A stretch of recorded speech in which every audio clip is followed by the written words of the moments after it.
வெளியே வந்தா நீ தனி ஆள் கிடையாது, நீ ஒரு அடையாளம். நீ ஜெயிச்ச உன்னை மொட்டைக்கு கழிச்ச மாதிரி வெளியே வா.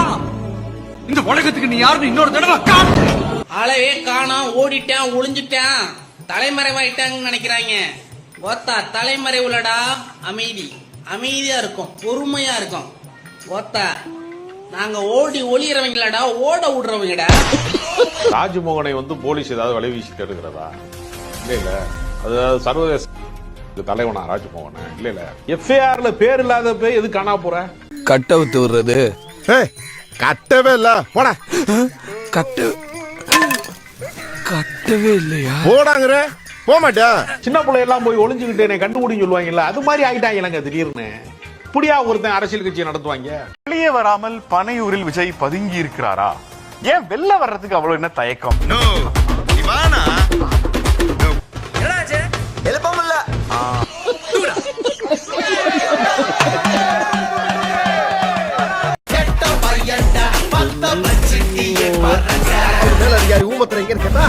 ஒரு கலவரத்தை வித்தியாசமா அடக்க போயிருக்காரு சொல்லு. சாப்பிட்டேன், என் அப்பா அம்மா கூட சாப்பிட்டேன், டிவி கேதான் ஓட்டு போறோம் அப்படின்னு. ஆமா, உங்க அப்பா அம்மா சேர்த்தா கூட டிவி கேதான் ஓட்டு. கண்டிப்பா சாதாரண மனுஷனுக்கு ஐக்யூ லெவல் 90 above இருக்கணும். இருந்தா அது நார்மல். அதுக்கு கீழே போன மன வளர்ச்சி இல்லாதவங்கன்னு சொல்லுவாங்க. ஏன் இந்த என்னங்க அவர் பண்ணாரு? இப்ப அகரமோண்ட சூர்யா எடுத்துங்க, அவர் 55 பேர் டாக்டர் ஆகினாரு, 6000 பேர் படிக்க வச்சாரு. இந்த மாதிரி என்ன பண்ண சொல்லுங்க? ஒரே நிமிஷம், என்ன வேணா பண்ணிட்டு எது வேணா பண்ணிட்டோம். தலைவர் டிவிக்கு தளபதி தான். மோத்தா உன்னை பெத்தாலா இல்ல யானை கண்ண கற்பிச்சாடா? நான் கேட்க மாட்டேனாங்க. நீங்க சொந்த பந்தம் கூட யாரும் சாப்பிட்டு, விஜயால கூட சாப்பிட்டோம், விஜய் கொலை கூட பண்ணிட்டோம், ஆனா விஜய் தான் ஓட்டு. விஜய்க்கு தான் ஓட்டு.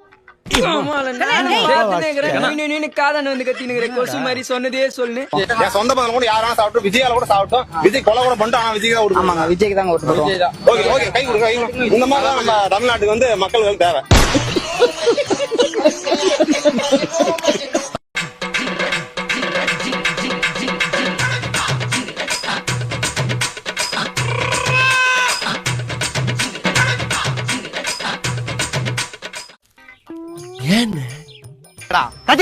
நீ ஊன்னு சொல்லு பூந்து அடிக்கிற, கதை நீ சொல்லு பூந்து அடிக்கிற, கதை நீ ஓகேன்னு சொல்லு பூந்து அடிக்கிற, ஓகே கதை நீ பாருன்னு சொல்லு பூந்து அடிக்கிற. அந்த செருப்பராவின மூலம் அச்சு தோல். கரூர்ல 41 பேர் இறந்து போன அந்த குடும்பங்களை சந்திக்கிறதுக்கு விஜய் போறதாக சில தகவல் கசிஞ்சிருக்கு.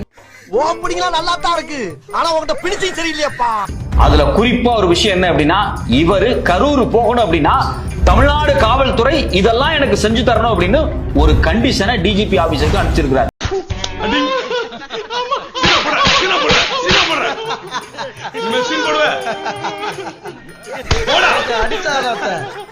விஜய், நீ இன்னும் திருந்தலையா? 41 பேர் செத்ததுக்கு பிறகு உனக்கு அறிவு வரலையா? இன்னும் நீ உன்னை அவ்வளவு பெரிய ஆளாவே நினைச்சிட்டு இருக்கியா? நீ கேரளா மக்கள் இந்த பக்கம் இது அப்படி வருவாங்க. நானும் கேரளால எல்லாம் போவேன் சில டைம்ல. ஆனா அதாவது உங்க தமிழ் மக்கள் சர்வசாதாரணமா ஒரு நடிகர்கள் எல்லாம் ஓட்டு போடுறாங்களே, என்ன அநியாயமா இருக்குது? அதாவது மண்டையில ஏதாவது மூளையே கிடையாது அவங்களுக்கு அவங்க சொல்லுவாங்க. டிஜிபி ஆபீஸ்ல நீங்க கேட்டிருக்கக்கூடிய கண்டிஷனை பார்க்கும்போது உங்களுக்கே அருவருப்பா இல்ல? பேய்க்கு பேன் பார்த்த பேப்பாயில குடும்பமே மூஞ்சல காரி துப்புற அளவுக்கு கொண்டு வந்துட்டேடா. சரி, இப்பவாவது உனக்கு அறிவு வந்தது, அந்த இறந்து போன மக்களை போய் பார்க்கணும்னு நினைக்கிறியா அப்படின்னு ஒரு சின்னதா நம்ம யோசிச்சோம்னா அதுக்கு கீழே சில விஷயங்களை படிச்சு பார்த்தா அதிர்ச்சியா இருக்கு. நான் கரூர் போகணும் அப்படின்னா கரூர் எப்படி எல்லாம் மாற்றி அமைக்கப்படணும் அப்படின்னு சில கண்டிஷன்ஸ் டிஜிபி ஆபீஸ்ல கேட்டுருக்காங்க.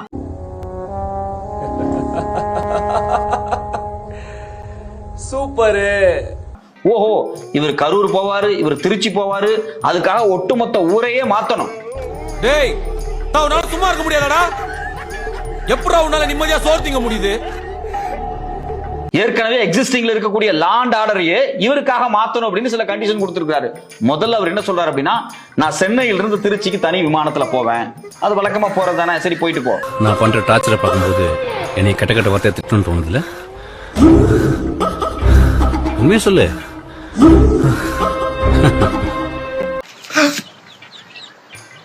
சென்னையில இருந்து போய் இறங்கின உடனே திருச்சி விமான நிலையத்தில் எந்த கூட்டமும் இருக்கக்கூடாது, அங்க என்னுடைய ரசிகர்கள் யாரும் வரக்கூடாது, மக்கள் யாரும் வரக்கூடாது, முழுக்க முழுக்க அங்க கூட்டமே இருக்கக்கூடாது அப்படிங்கிறது முதல் கண்டிஷன்.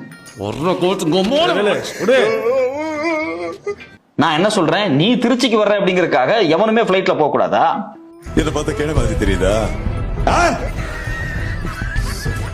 என்ன பார்த்தா கேடு மாதிரி தெரியுதா? அங்க ஒரு நாளைக்கு நூத்துக்கணக்கான ஃபிளைட் வந்து போயிட்டு இருக்கு, மக்கள் வந்து போறாங்க, ஏர்போர்ட் ஸ்டாஃப்ஸ் இருக்காங்க, எல்லாரும் வருவாங்க போவாங்க. ஓ விமானம் போகுது அப்படிங்கிறதுக்காக ஒட்டுமொத்தமா திருச்சி விமான நிலையத்தையே காலி பண்ணி லீவ் விட்டுறணுமான்னு கேக்குறேன் நானு. இது பிறந்ததுல இருந்தே இப்படித்தானா? மூளை வளர்ச்சி குறைவா?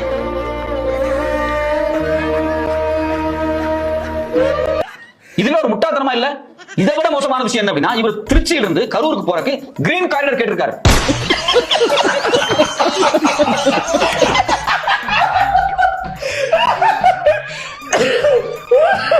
கிரீன் காரிடர் என்ன தெரியுங்களா? சில நேரத்துல ஏதாவது விபத்து நடந்துச்சு அப்படின்னா அந்த விபத்துல இறந்து போனவங்க அவங்களுடைய உடல் உறுப்புகளை தானம் பண்ணுவாங்க பாத்தீங்களா? அதாவது கிட்னியோ மத்த பாகங்களையோ தானம் பண்ணும்போது அந்த பாகங்களை எடுத்துட்டு ஆம்புலன்ஸ் வந்து வேகமா ஒரு டெஸ்டினேஷன் போவாங்க இல்லையா? அப்படி போகும்போது இந்த இடைப்பட்ட தூரத்தை முழுக்க ரெட் சிக்னல் போடாம கிரீன் சிக்னல் போட்டு ஓபன் பண்ணி வச்சிருக்கணும். வேகமா ஆம்புலன்ஸ் போகும், வேற எந்த வெஹிக்கிளும் வரக்கூடாது. இதுதான் கிரீன் காரிடர். இது மாதிரி கிரீன் காரிடராக திருச்சி டு கரூரை ஏற்படுத்தணுமா? யாரு இந்த வெண்ண போறதுக்கு? ஆளை பார்த்தா பயங்கரமான ஆளா இருக்க, தம்மி பிசாக்கியடா. அப்படி இவர் போகும்போது இவர் பின்னாடி எந்த வாகனம் பின்தொடர கூடாதான். என்ன பெரியமா இப்படி கேட்ட? நாங்க ரெண்டு பேரும் பெரிய ரவுடி இல்ல, எங்களுக்கு எந்த நேரத்துல எந்த ரூபத்துல எப்படி ஆபத்து வரும்னு சொல்ல முடியாது. நீ திருச்சியில இருந்து கரூர் போற அப்படிங்கிறதுக்காக ஒட்டுமொத்த ரூட்டையே காலி பண்ணிடணும். நீ திருச்சி விமான நிலையத்துக்கு வந்தா விமான நிலையத்தை காலி பண்ணிடணும். ஒண்ணு மட்டும் சொல்ல ஞாபகம் வச்சுக்க, வாழ்க்கையில சரி கிரவுண்ட்லயும் சரி நிதானமா ஓடணும். ஏறு மாதிரி ஓடுன ரன் அவுட் ஆயிருவ. நீ கரூருக்கு போனா ஒட்டுமொத்தமா கரூர் ரோடே காலி பண்ணி வச்சிருக்கணும். திரும்ப திரும்ப திரும்ப திரும்ப இந்த உளவியல் சிக்கலில் இருந்து விஜய் எப்ப வெளியே வர போறாரு? கொஞ்சம் ஓவரா தான் போய்கிட்டு இருக்கோமோ? போவோம், என்ன பண்ணிடுவானுங்க? உண்மையிலேயே அந்த மக்கள் மீது உனக்கு எந்த அக்கறையுமே கிடையாது. இதுல என்ன கொடுமை அப்படின்னா, இவர் திருச்சியிலிருந்து கிளம்பி கரூர் போற வரைக்கும் எந்த இடத்துலயும் ஒரு ஸ்டாப் இருக்க கூடாது. பேட்டியை முடிக்கிறக்குள்ள வேட்டியை உரி உள்ள இருக்க போட்டி எடுத்தாலும் எடுப்பாங்க. ஒரு வேகத்தடை இருக்கக்கூடாது, குறுக்கால எந்த வண்டியும் வரக்கூடாது, எந்த இடத்துல நிப்பாட்டக்கூடாது. இன்னும் சொல்ல போனா வேகத்தடை கூட உடைச்சு எடுக்கணுமா? அப்படியே சல்லுன்னு அவர் போவாராம். எங்க தலைக்கு எவ்வளவு தில்லு பத்தியா? இந்தியாவுல இந்திய பிரதமருக்கு கூட இப்படி கிடையாது தம்பி. 3 வேளை சோறு, போடுறதுக்கு ட்ரெஸ், நேரத்துக்கு தூக்கம். அந்த திமிர்ல கேக்குதா? ஏன் சீன பிரதமர் தமிழ்நாட்டுக்கு வந்தார்ல, அப்ப கூட இப்படி எல்லாம் இல்ல. யாருக்குமே இந்திய வரலாற்றுல இப்படி எல்லாம் ஒரு பாதுகாப்பு எல்லாம் பேசல. உனக்கு எதுக்கு இந்த பாதுகாப்பு? எல்லாம் சிவமயம் என்று சொல்லிவிட, எனக்கு எல்லாம் பயமயம். சனக்கூட்டம் பயம், எனக்கு சோக பயம், வேக பயம், ரோக பயம், ரோக பயம், போக பயம், பாரதும் பயம். நீ பாதுகாப்பு கேட்கிறதே ஒட்டுமொத்தமாக அந்த மக்கள் 41 பேர்த்த போய் சந்திச்சு அதனூடாக ஒரு பாப்புலாரிட்டியை தேடிக்கக்கூடிய ஒரு மோசமான சைக்கோ மனநிலை தான் இது. வெக்கம் கட்டவன, மானம் கட்டவன, உனக்கு எதுனா இவ்வளவு பெரிய மீச?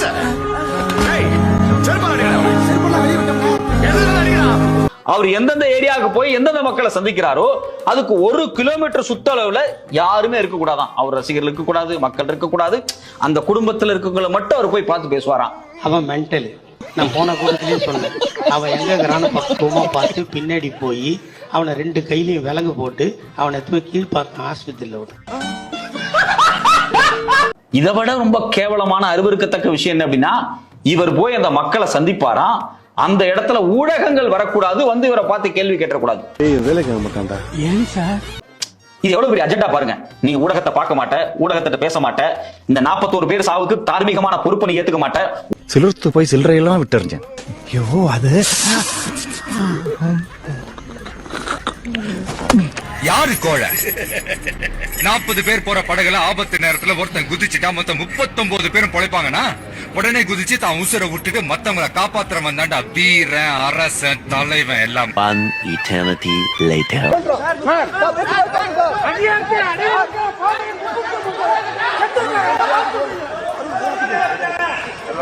ஒட்டுமொத்தமா உன் கட்சிக்கார எல்லாரும் தலைமறைவாய் ஓடிடுவான். இங்க நீதிமன்றம் தனி விசாரணை குழுவை அமைத்து சிறப்பு விசாரணை குழு விசாரணையை துவங்கின உடனே டெல்லியில போய் உட்கார்ந்துகிட்டு விசாரணையை நடத்தக்கூடாது அப்படின்னு சொல்லி அங்க உட்கார்ந்து நீ மனுவை போட்டுக்கிட்டு இருப்ப. உன் ரசிகர்கள் சொல்லக்கூடிய உன் கட்சிக்கார என்ன பண்ணுவான்? நீதிபதியை திட்டி ட்விட் போட்டுக்கிட்டு இருப்பான். இவ்வளவு கேவலமான வேலைகளை தொடர்ச்சியா நீங்க செஞ்சுக்கிட்டே இருக்கீங்க. நீங்க திருந்தவே மாட்டீங்களாங்கிற கேள்விதான் வருது. என்னடாப்பா வயசு உனக்கு? ராமு, காலம் மாறி போச்சுடா. 41 பேர் செத்ததுக்கு பிறகு கூட விஜய் திருந்தல அப்படின்னா என்ன மாதிரியான மனநிலையில் விஜய் வாழ்ந்து கொண்டு இருக்கிறார்? சாம்பார் ஆப் எனக்கு இதுல இன்னொரு கொடுமையான விஷயமே என்ன அப்படின்னா, இந்த கண்டிஷன்ஸ் எல்லாம் கண்டிப்பா காவல்துறையால ஏத்துக்க முடியாது. யாருக்குமே இப்படிப்பட்ட ப்ரொடெக்ஷனை கொடுக்க முடியாதுங்க. இந்த பாதுகாப்பெல்லாம், இந்த கண்டிஷன்ஸ் எல்லாம் ஏத்துக்க முடியாதுன்னு டிஜிபி ஆபீஸ்ல இருந்து சொன்ன உடனே இந்த ரசிகர் குஞ்சுகள் என்ன பண்ணுவாங்க அப்படின்னா, இங்க பாத்தீர்களா எங்களை அனுமதிக்கவில்லை கரூர் போவதற்கு அப்படின்னு ஒரு பொய் கேம்பெயினை பரப்புவாங்க. கொஞ்சம் தலைமைக்கு கட்டுப்பட்டு அப்படியே இருக்கின்னு இருக்கிறோம். மற்றபடி நாங்க எங்களை அவுத்து விட்டாங்கன்னு வச்சுக்கோ, சிறகு அடிப்போம் நாங்க. எந்த கட்சிக்கும் இல்லாத நெருக்கடியை தமிழக வெற்றி கழகத்துக்கு மட்டும் போட்டுக்கிட்டே இருக்கிறீங்க. யார உன்னை தடுக்குது வளர்ச்சிய? அது யாருங்க? நான் 2 பேரு அவனை விட்டுருங்க. நீங்க தடுக்க பாருங்க, சொந்தமா கட்சி எல்லாம் ஆரம்பிச்சுட்டான். அவனை ஃப்ரீயா விட்டாலே அப்படி இருப்பான். நீங்க தடுக்க தான் எதனா ஒண்ணு பண்ணிட்டு இருவான். அந்த தம்பியை சரித்திரத்தில் இடம் பிடிக்க வேண்டும் என்று அழைத்து வந்தேன். அந்த தம்பி நான் தரித்திரத்தில் தான் இடம் பிடிப்பேன் என்று சென்று விட்டான். வெக்கமா இல்ல? நீ எல்லாம் ஏன் சட்டி போட்டு பேண்ட் போடுற? பேண்ட போட்டு சட்டி போட வேண்டியதானே? மக்கள் எல்லாம் சந்திக்கிறதுக்காக தான் நான் 2 வாரமா வெயிட் பண்றேன். ஆனா என்ன விட மாட்டேங்கிறாங்க. காவல்துறை என்ன விட மாட்டேங்குது, என்ன நீதிமன்றம் விட மாட்டேங்குது. அங்க போக கூடாதுன்னு சொல்லிடுச்சு அப்படின்னு சொல்லி ஒரு ரூமரை, ஒரு பொய்யான ஒப்பீனியனை பாதிக்கப்பட்ட மக்கள்கிட்ட நேத்துல இருந்து இவங்க கிரியேட் பண்ணிட்டு இருக்காங்க. என்ன மச்சான், கரூர் சம்பவம் நடந்து 12 நாள் ஆகுது, உங்க விஜய் இன்னும் போய் பாக்கலையாமே? டேய், எங்க அண்ணா போனா சும்மா மாஸ் ஆயிரும்டா. திரும்பவும் சம்பவம் ஆயிரும்னு சொல்லிட்டு கவர்மெண்ட் பயப்படுது. அதனாலதான் இன்னும் பர்மிஷன் கொடுக்காம இருக்கானுங்க. டே தற்கூரி, இது வரைக்கும் 36 கட்சி போய் பாத்துருக்காங்கடா. யாருமே இது வரைக்கும் பர்மிஷன் வாங்கினது கிடையாது. பர்மிஷன் வாங்க வேண்டிய அவசியமும் கிடையாதுடா. அது மட்டும் இல்ல, கவர்மெண்ட் கிட்டயும் சரி, போலீஸ் கிட்டயும் சரி, உங்க ஒன்ன இன்னும் பர்மிஷன் கேட்கவே இல்ல. உங்க ஒன்ன வந்தா கூட்டம் வரங்கிறது உண்மைதான். யாருக்கும் சொல்லாம போய் பாத்துட்டு வாங்கலேண்டா.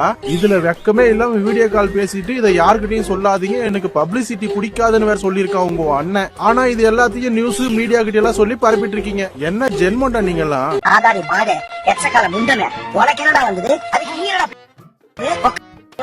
கடைசி எச்சரிக்கை. நீ புரிய புளிச்சி மாதிரி ஏதாவது வாங்கி தந்தா உங்களை சாவடிச்சு காசை வாங்கிட்டு உள்ள புடிச்சு போடாம வெளியில விட்டுருக்கிய. இன்னும் எத்தனை பேர் குடிய கெடுக்க போறாங்களோ? இப்படி வேணும். நீ அப்படி எல்லாம் ஒண்ணும் போய் அந்த மக்களை பார்க்க வேண்டிய அவசியமே கிடையாது. அந்த மக்களுக்கு என்ன போய் சேரணுமோ அது அரசாங்கம் செய்யும். நீ உன்னுடைய பாப்புலாரிட்டி பைத்தியத்துக்காக திரும்பவும் பகடைக்காய் ஆடாதே இந்த எளிய உயிர்களை. கோழி முட்டை போடும் போதுதான் எடுக்கணும். முட்டை வரலன்னு விரல விட்டு நோண்டுனா கோழி செத்துரும்.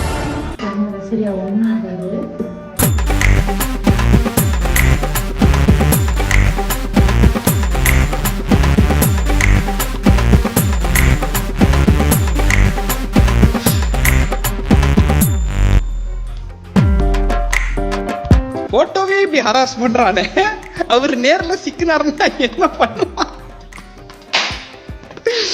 My point is, these bloody idiots had no fucking remorse when 41 people died. 41 பேர் இறந்து போகும்போது 41 பேர் இறந்து போகும்போது இந்த இந்த ரிமோர்ஸ், இந்த கண்ணீர், இந்த எல்லாம் வரல. ஸ்டார்டிங்லயே பாடிட்டேன்ல, எல்லாம் கோமாளிஸ் தான். கட்சியில் சேருவதும் அதில் வளர்வதும் ஒரு பெரிய பொறுப்புக்கு வருவதும் ப்ரூ இன்ஸ்டன்ட் காஃபியை கலப்பது போல் அல்ல.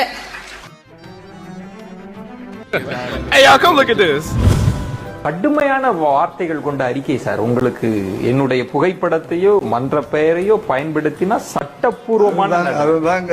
இப்போ அவர் புகைப்படம் மீடியால வரணும், பேப்பர்ல வரணும், அதுல வரணும், இதுல வரணும், என் புள்ள புகழடையணும்னு நினைச்ச ஒரு தகப்பனுக்கு இப்படி ஒரு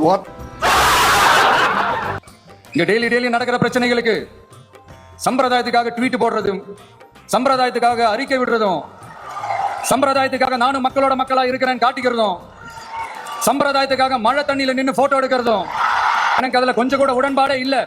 பட் என்ன பண்றது, நம்மளும் சம்பிரதாயத்துக்காக சில நேரத்தில் அந்த மாதிரி செய்ய வேண்டியதா போயிடுது. நான் ஒன்று வீட்டில் இருப்பேன், இல்லை நான் ஆஃபீஸில் இருப்பேன். நீ வீட்லயே தானடா இருக்க, அதானே என் பிரச்சனையே. இந்த கேபிள் டிவிக்கார மணி என்ன வீடு தெரியும்? இது மணி என்னன்னா, நான் 5 வருஷமா இங்கதான் இருக்கேன். அப்படி யாரும் இல்லையே. நாயர் ஒருத்தர் டீ கடை வச்சிருந்தாரு, எங்க இருக்கு தெரியுமா? இங்க ஒரு டீ கடை வச்சு எல்லாம் இடிச்சு கடையா கட்டிட்டாங்க.